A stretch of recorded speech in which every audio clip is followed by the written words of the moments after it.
Hi, I'm your host, Dave Kemp, and this is Future Ear Radio. Each episode, we're breaking down one new thing, one cool new finding that's happening in the world of hearables, the world of voice technology. How are these worlds starting to intersect? How are these worlds starting to collide? What cool things are going to come from this intersection of technology? Without further ado, let's get on with the show. All right, so we have an awesome episode here on the Future Ear Radio podcast today. I am joined by Dr. Michelle Hu. You might know her through her persona, Mama Who Hears. So, Michelle, thank you so much for joining us. If you wouldn't mind, maybe share a little bit about who you are and what you do. Thank you, Dave, so much for having me. I'm really excited to be here.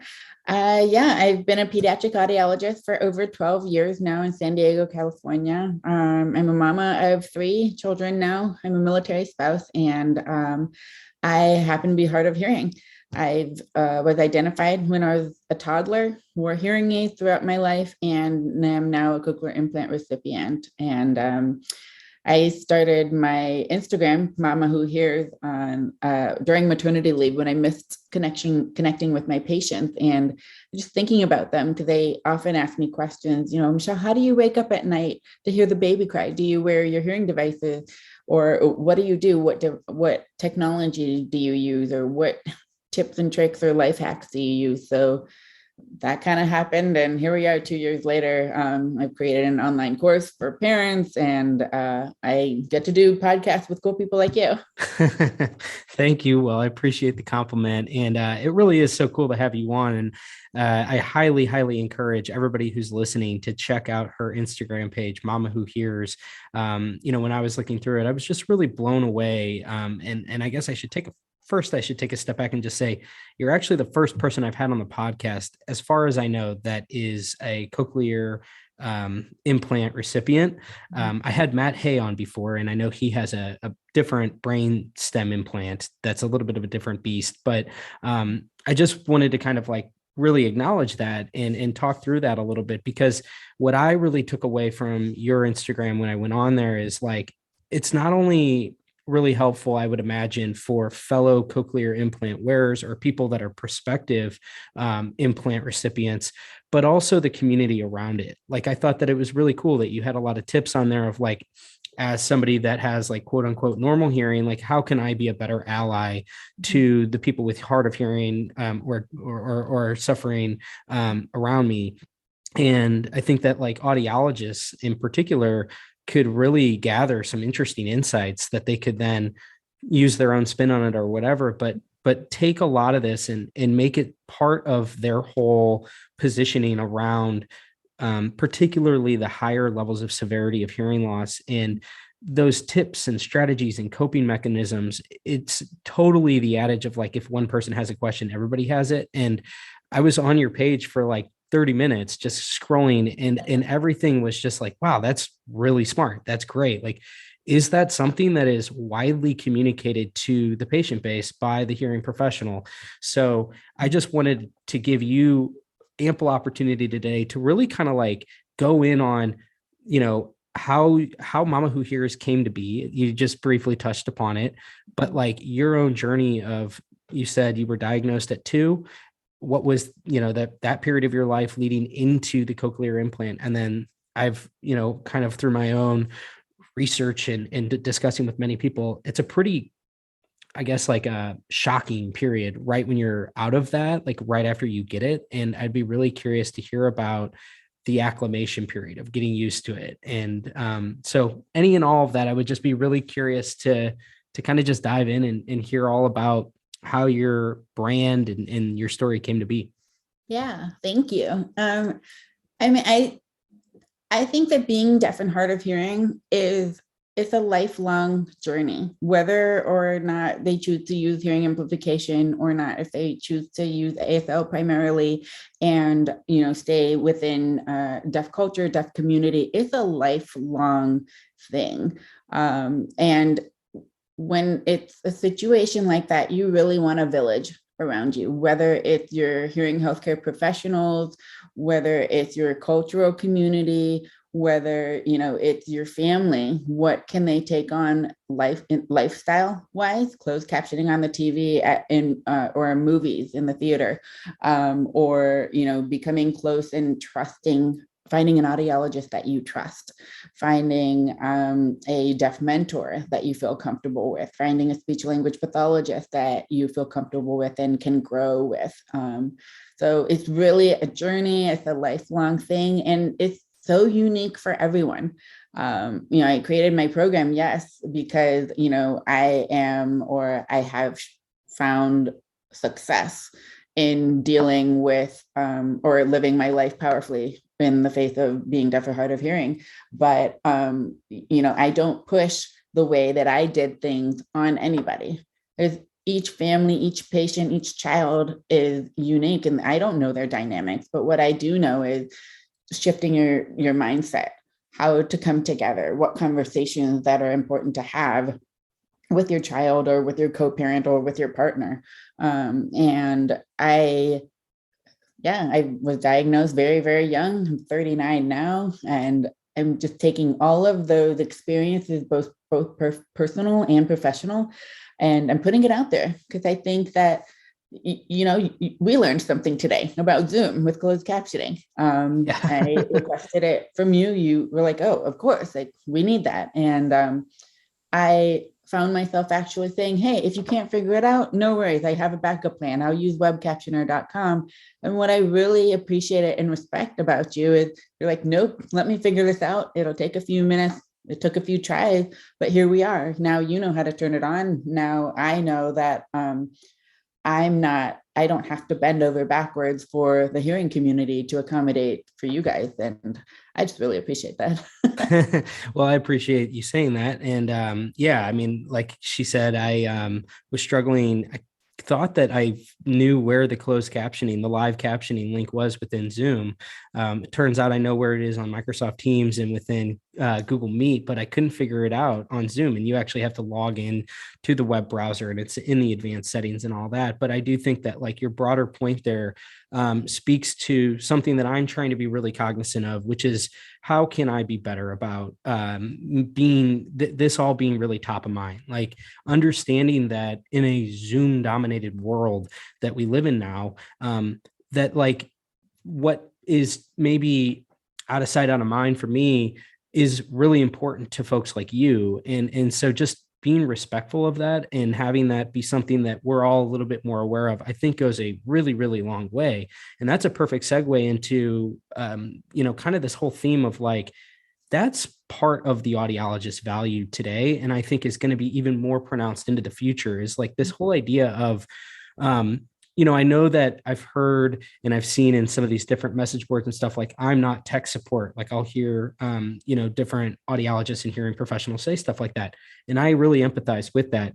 But I think that it needs to be acknowledged that like, if not you, then who is going to be the one that really helps to create this like optimal setup for your patients. And it could be things like, here's a printout laminated card that shows you, here is how you can go about enabling captions and all these different things and making it so that it's really easily shareable so that your patients can send it to their employer. They can send it to all these different people. I mean, I think it's just being one thought ahead and saying, what are the ways that my patients might encounter difficulty on a regular basis, and how can I help to sort of cut that off at the pass and enable them in such a way by championing them in these various ways about, like I said, in these new environments that we're always engaged in, like Zoom, so that they have a good optimal experience as well.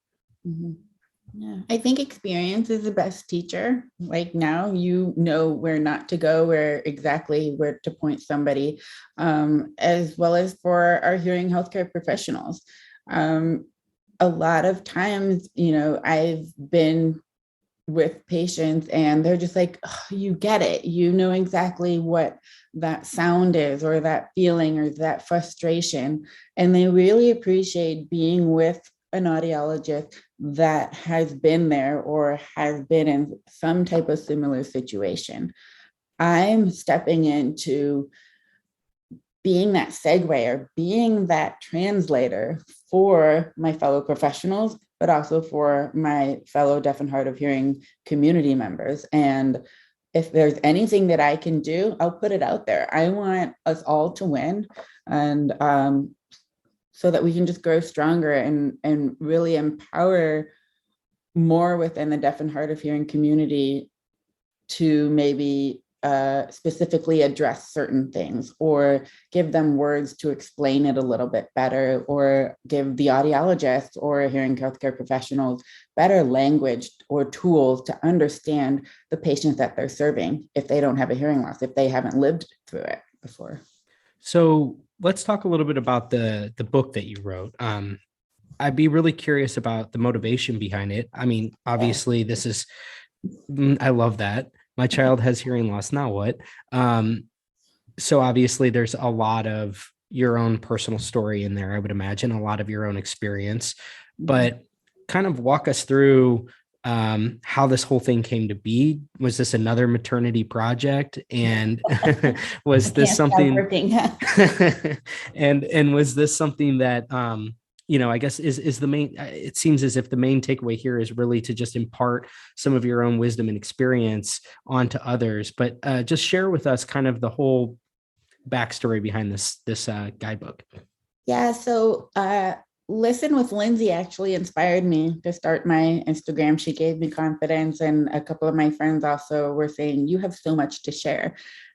Here, I thought I would just run out of topics to talk about, but I decided to do Instagram for a year. And if I still enjoyed it, I would see what I could create and put out there to help my audience. Thousands of parents were asking me questions, and they're all questions that I had received in the clinic. But I have 3 kids at home now. I was like, how can I give them what's in my brain without having to physically be with these patients? Because I can only see, between 8 to 12 patients max a day. How can I do something? I decided to come up with this video online program. It's got 8 modules. It addresses, what the emotions and surrounding an identification or diagnosis of hearing loss. What types of testing do we do in audiology? How can you prepare for those? What are some of the options available out there in terms of communication or amplification, if you want to go down that route? What do I do when my child gets to school age? How to take care of the caretaker, and how to, my favorite part is create advocacy and teach advocacy within your children. And it was initially targeted towards the parents of deaf and hard of hearing children, but I branched out. Graduate students were reaching out to me. So, schools are looking at incorporating it into their curriculum, which is fantastic, because if we can start at the root, if we can start with the parents, but if we can also start while we're training those hearing healthcare professionals and give them insight into, I'm just one person who's deaf and hard of hearing that happens to be a hearing healthcare professional. There are a few of us, not that many, but more audiologists, speech language pathologists, they need to get into our shoes and kind of see where we're coming from.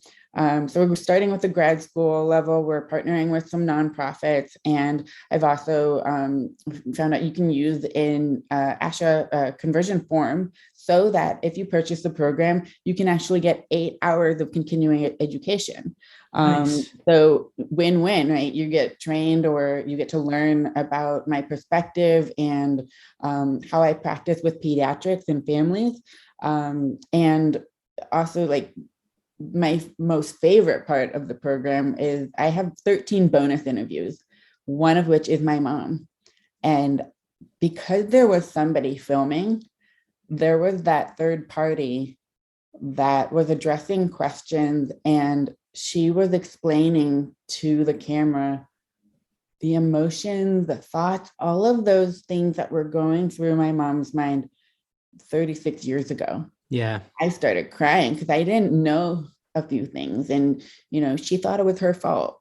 She thought she did something while she was pregnant. And as a parent now, my heart just breaks, because I get it. Of course, I don't want my children to suffer or go through challenges more than they need to. But it shifted my mindset, because for me, it never really occurred to me as a problem. I think it's much, much harder to acquire a hearing loss than to grow up with one. I didn't really know better at that young age. And something that for me was it's just, so this is my life, and my life is pretty damn good. I think, it helped my mom move on. Like, oh, okay, she's going to be totally fine. Look what she's created out of this, and look how she's paying it forward. So I also interview a deaf mom of a hearing and a deaf child. I interview a hearing mom of 2 deaf children. I interview professionals such as ENT, SLP, ABT, a deaf mom of 3 deaf children, or an entire deaf family. And I also interview a marriage family therapist. So, and we talk about who is a parent of a deaf child. And she helps give strategies of, the conversations that families should have around being a deaf and hard of hearing family. Because you're not just a family with a deaf and hard of hearing person. You become a deaf and hard of hearing family, a team or a village around that person. And you do need to make a few lifestyle changes for everybody to win. I think all of that is so important for families, for children, for peer adults with who are hard of hearing, and as well as the professionals, because we are that village and we can all win. That's amazing. I'm just blown away by the amount of diversity that you have in this, in terms of all the different interviews. And I can imagine how emotional that portion with your mom must have been. And I think that's really cool that things have come full circle for you, that you're a mom now. And so you can really see maybe her perspective a little bit. So you mentioned that you have thousands of parents reaching out to you, or thousands of people reaching out to you on Instagram. And what an awesome thing that you've done with launching that, because I think that it's another one of these things that we need to be more aware of within this industry of, if you get diagnosed, or I guess in this instance, if your child gets diagnosed with hearing loss, where do you turn? And in this information age that we live in, people want to be able to turn to a quick Google search, a quick Instagram search, And so of course, having folks like you be one of the first thing that pops up, and you be this just wealth of information, that has to be really gratifying for you, because much has been the theme on this podcast. I think that one of the most exciting things about this age that we live in is that you can have such an outsized impact relative to previous generations because of the internet. And so you had said you see 8 to 12 patients in person a day, but you're essentially seeing thousands of people every single day with the resources that you've created. So what have been kind of some of the broad strokes of the things that the kinds of messages that you receive, some of the frequently asked questions? I'm just really curious to kind of get a peek behind your Instagram DM messages, and just kind of get a sense of what are the kinds of things that people are coming to you for? Yeah.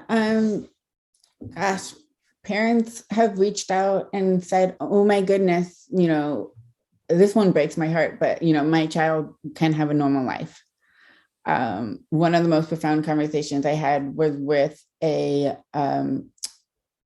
mom in the clinic who asked me if I had a boyfriend or if I was engaged. And when I told her yes, she started crying, and she actually said, that means someone will love my child.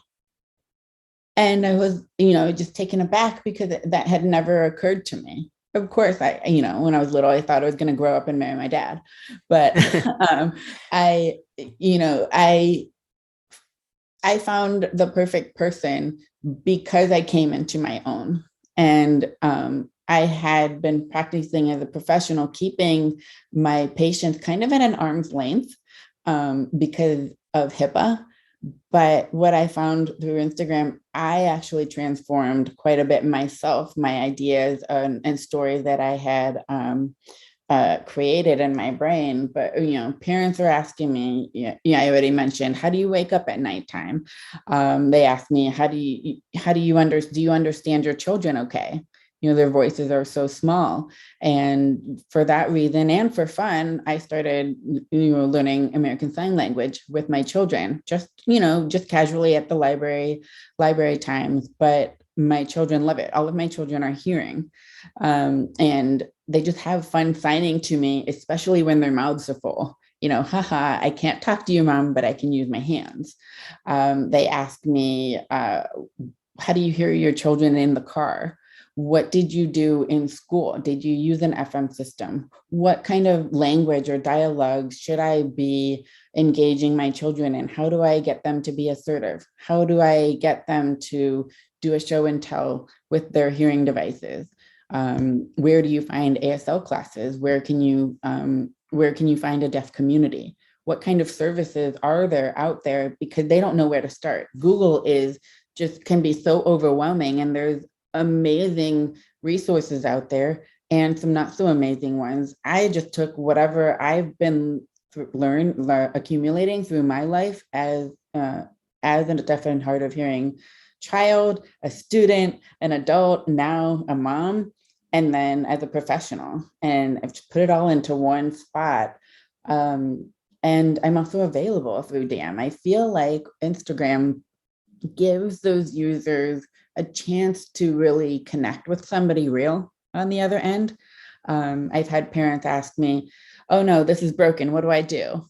And I'm able to show them pretty quickly, or tell them if I am able to get to that DM. I've had parents ask me, why do you utilize ear molds if you're using a cochlear implant? Does any sound go in there? No, I personally use it for retention. Okay, how do I set it up? What do I ask my audiologist to do? So I give them the language, I give them, stories, I give them experiences. And from that, they take what works for their life. And it's fantastic. It's really great to be able to connect with them. Because like I said, I used to keep my patients at an arm's length. Well, now I get to be a part of the community that I'm serving without any, with my chosen boundaries. So. Yeah, that makes a ton of sense. And again, I think it's just so cool that folks like you have really, I think you've set a blueprint of what I think a lot of hearing professionals could do. You're unique in that you do have hearing loss and that you're a cochlear implant wearer. And so you have the empathy angle, if you will, or, you have the actual experience. But I think that there's such an opportunity for the profession, broadly speaking, to serve as more of a resource that is maybe a little bit more accessible and available for a lot of these things that are probably single questions, just kind of like point me in the right direction and help me to even figure out where to start, where to begin. So I think that you're way ahead of the curve. And again, shout out to Listen with Lindsay, because I know that she's popped up a number of times throughout my podcast as another person that's just really blazing a trail with how to use social media as a hearing healthcare professional. And I just think it's really cool to be meeting all these people that are using it in such an effective way. We hear all the time all of the downsides to social media, but I think that there's tremendous upside so long as it's used in a healthy way, I guess. So I just wanted to acknowledge that and say that's really cool. So I'd be curious to go back to the cochlear implant. Like I said, you're the first person I've had on the podcast that wears a cochlear implant. So can you walk me through the time leading up into it, what ultimately was the catalyst to getting one, and then sort of like life after the cochlear implant and what it's like now? Yeah. So my hearing loss is as a result of Pendred syndrome and enlarged vestibular aqueduct. So probably every 2 years, I would bump my head and my hearing loss would get worse. My hearing aids would need to be reprogrammed, or I would have to get bigger, stronger ones. By the age of 10, I had severe to profound hearing loss bilaterally. And I think at that point, I was a cochlear implant candidate. My parents, however, weren't ready for technology, and I was doing so well in school. Well, I use a duck analogy. You're paddling furiously under the water just to appear calm, cool, and collected, and they didn't know that. Or maybe they did, but they thought I was doing okay. When I was a senior in college, I had another drop in hearing, and I was like, okay, I don't know what I want to do. I need to get a cochlear implant or some kind of surgery. I didn't really know what it was yet, but I decided to go into audiology school. And it was third year when I'm learning about the ins and outs of how cochlear implants work. And I told my dad, I was like, this is what I'm learning about. Did you know about this technology? He was like, yeah, we knew about it. We've known about it since you were 10. Here I am, like 20, what, 25, 26 or 27. And I was just blown away by this. And I saw it as an opportunity. My dad said, well, you're going to be under our insurance until you're 26. Oh, so I was probably 24.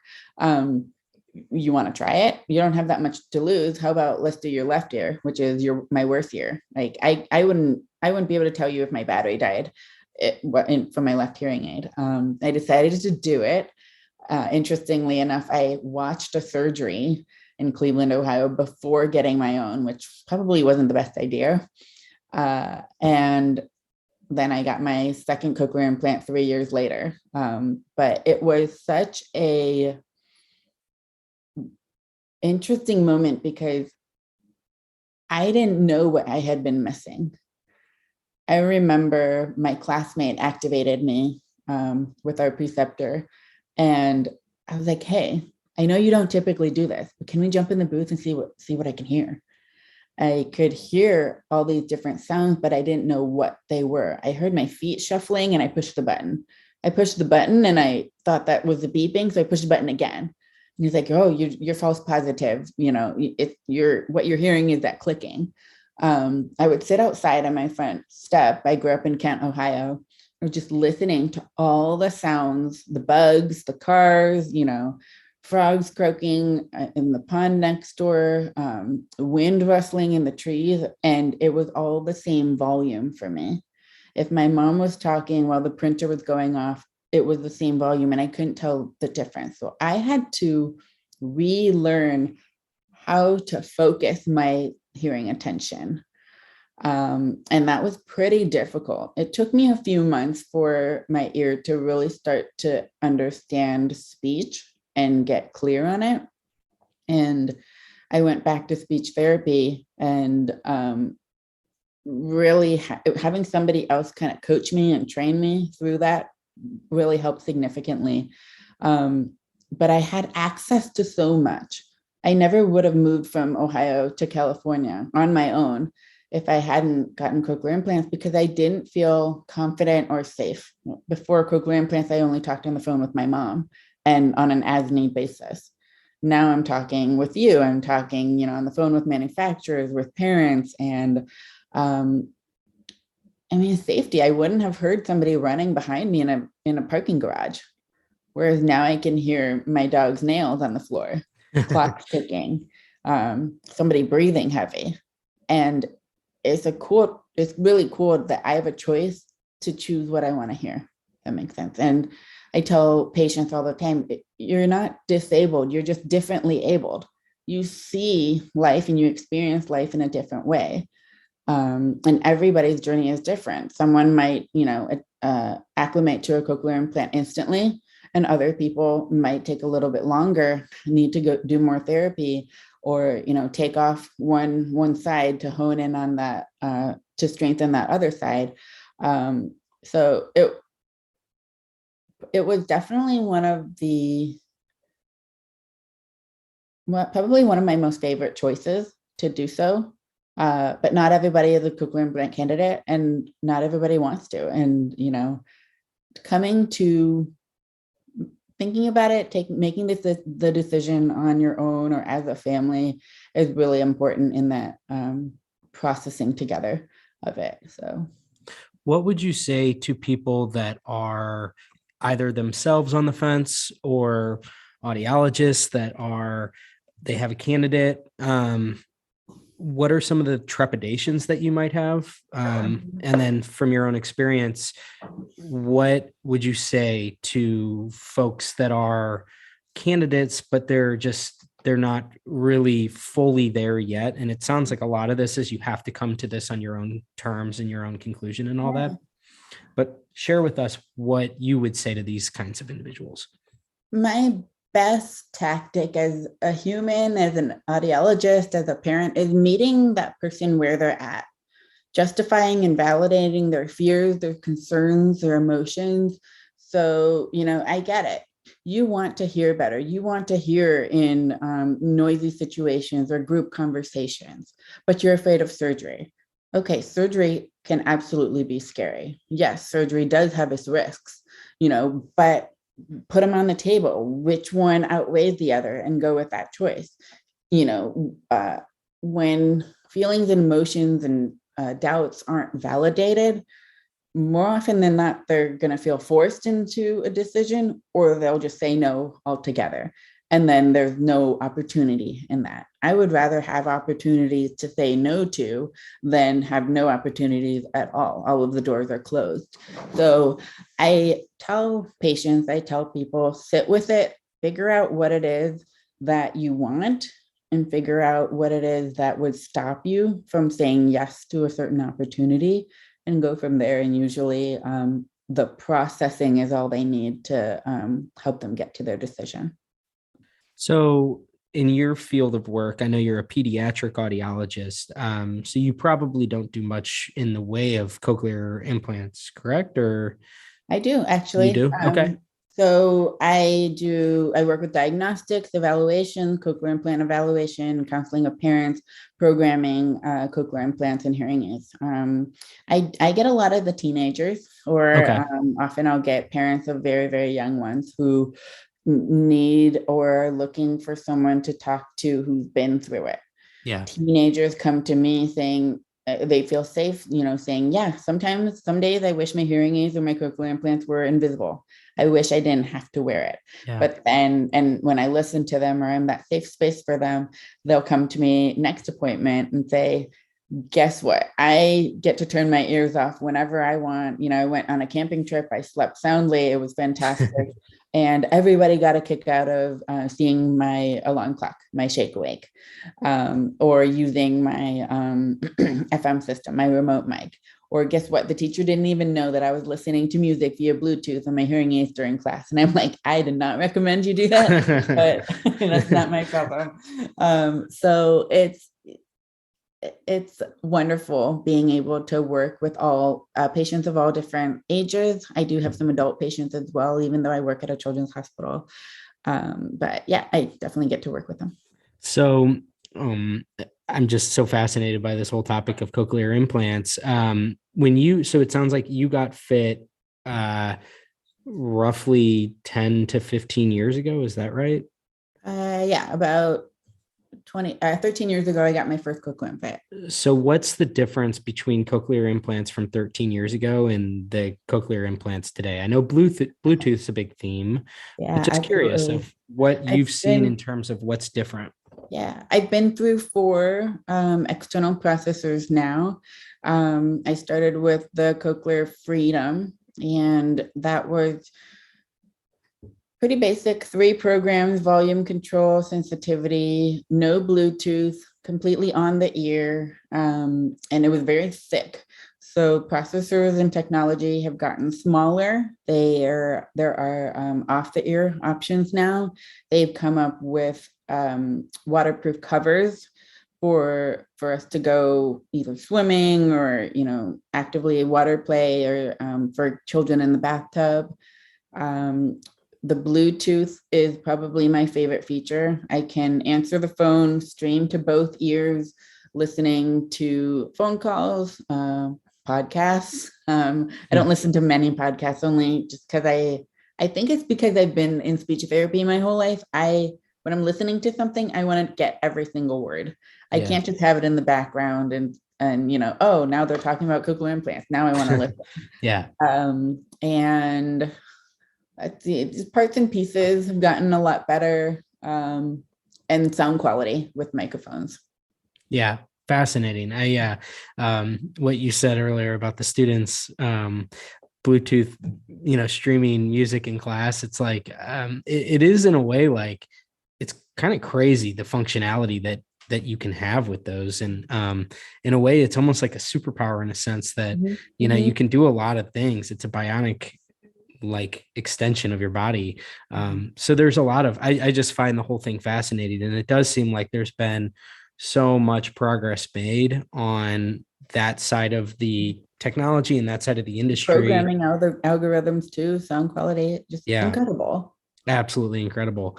So getting back to Mama Who Hears, what is your plan for the foreseeable future? I mean, what are you really striving for right now, and what's top of mind for you in terms of like goals, or what's your mission of what you're trying to do right now with your brand? Um, with the brand, I started it with the idea that I really want children of all populations, especially those underserved, to know that they can accomplish and do anything that they dream of. And it starts with the family education. That's where I created the program. But I share so much on my Instagram. I share personal, I share professional. And I don't know, I think I'll write some children's books. I'll write some teen books for teenagers. That is that population I feel like doesn't get as much support. I'd love to create a nonprofit community and a school, if I can do that, where deaf and hard of hearing children have peers or normal hearing peers so that they can interact. So both sides win. The hearing peers understand what an inclusive community or a classroom setting looks like. And those who are deaf and hard of hearing can also experience that too, so that they can raise the level of expectations and standards for the rest of the world. That's awesome. So for hearing professionals out there, what can they do, or learn from you in terms of ways that they can be, I guess, better champions for the most severe cases of hearing loss that they see? Obviously, they can go to your Instagram page and they can learn a lot about all this there. But I guess, particularly for a young hearing professional that's just kind of entering into the industry today, it seems like this is just such a tremendous opportunity, is to, really like lean into this and make it a part of your overall value. Is like, it's not just about, treating your, I'm not going to come and fit you with hearing aids or technology. Like, we're going to treat your hearing loss and everything that encompasses, and your total lifestyle, whether that's like we talked about earlier with helping them with all of the virtual video conferencing that they do and giving them all the tips and tricks they need to be set up for an optimal experience. But it goes way beyond that. So I'm just curious to like get your thoughts on, you're standing in front of a room full of 20 incoming graduates. Like, what are some of the things that you would share with them in terms of, here's some things to think about as a deaf and hard of hearing, hearing professional yourself? It goes back to meeting them where they're at. Being in a healthcare field, our job is to provide space, to provide information, to provide resources for our patients to figure out what it is that's best for them. So get involved with the deaf and hard of hearing community.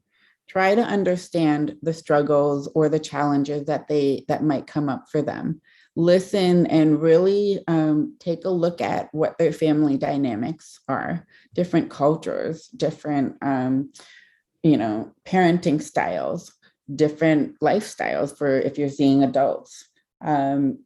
Reach out to and communicate or engage with leaders in that community, or people that are having challenges, and really take a look at where they're at, not looking at what can be fixed right away or first, because it's within those details, within those relationships, that you really are serving that community.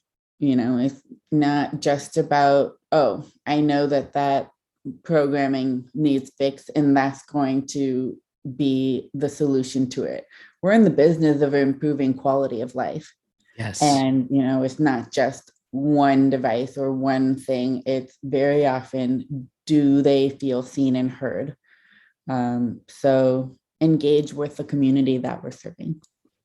I absolutely love that we are in the business of improving quality of life. Couldn't agree more with that. And I think that's probably one of the most important things to understand is that the real core value of the hearing professional is just that. Like you have to impart your experience in everything that you know about this field to each and every patient in a unique way. And that's how you'll differentiate and you'll stand apart, I think, long into the future, because that's always going to be in demand. I think that as we kind of talked a little bit about when we first started, before we started recording, I said that, the theme on this podcast lately has been this whole idea that, like, in a sense, hearing health is being commoditized. But because of that, because of the commoditization from all these like big box retailers and online players and OTC, everything's very transactional. It's like, come in the door, I'm going to fit something, I'm going to get you fit with something, and then you're going to be on your way. And hopefully I'll never see you again. And so I think that allows for, like, you can go the complete opposite direction of that and be like, I'm going to give you the optimal care that will transcend just one single device. It's going to be much more about, like what you said, this whole quality of life equation, and figure out every piece of your life that we can improve, whether it's communication strategies with your loved ones, the whole "it takes a village" mantra, or it's, pairing different pieces of technology together for, this thing does this really well, and this one is better for your computer. So I think that there's so much opportunity there, but it has to go like way above and beyond just this new norm that seems to be taking hold, which is like, come on in and we'll get you fit with a pair of hearing aids and then you'll be on your way. And that's what actually is really encouraging to me, is it's like, I think that audiologists and hearing professionals, like broadly speaking, have a really awesome opportunity to set themselves apart in a much more meaningful way, because I think they're now being challenged, broadly speaking, to do so. No, audiologists and hearing healthcare professionals wear so many hats. Yeah. We're a counselor, we're MacGyver, we're a researcher, we're business people, educators, or family members or counselors. And I remember my school's program director telling a story about somebody in hospice, and one of the physicians was kind of balking or, protesting on why the person in the room was getting, pocket talkers, or why are you trying to sell hearing aids to this family right now? The prognosis isn't that good. And the audiologist, said, your job is to promote the quantity or the longevity of life. You will always fail. Whereas my job is to promote the quality of life, and I hope to always succeed. That's pretty interesting. Stuck with me since school. Yeah. That's absolutely fascinating. I've just really enjoyed this conversation. I've learned a lot from you. Like I said, to everybody who's listening, definitely check Michelle out on Instagram at Mama Who Hears. It's at mama.hu.hears. Any other closing thoughts or ways in which people can get in touch with you? Just, for anybody that wants to follow up. If you're an audiologist, if you have a clinic, reach out to me. I can send you information about the program. I'd love to partner up with you if you're a nonprofit, so that we can serve those underserved populations or graduate students. And thank you so much for your time. Absolutely. Well, thank you so much, Michelle. Thanks for everybody who tuned in here to the end, and we will chat with you next time. Cheers. Thanks for tuning in today. I hope you enjoyed this episode of Future Ear Radio. For more content like this, just head over to futureear.co, where you can read all the articles that I've been writing these past few years on the worlds of voice technology and hearables and how the two are beginning to intersect. Thanks for tuning in, and I'll chat with you next time.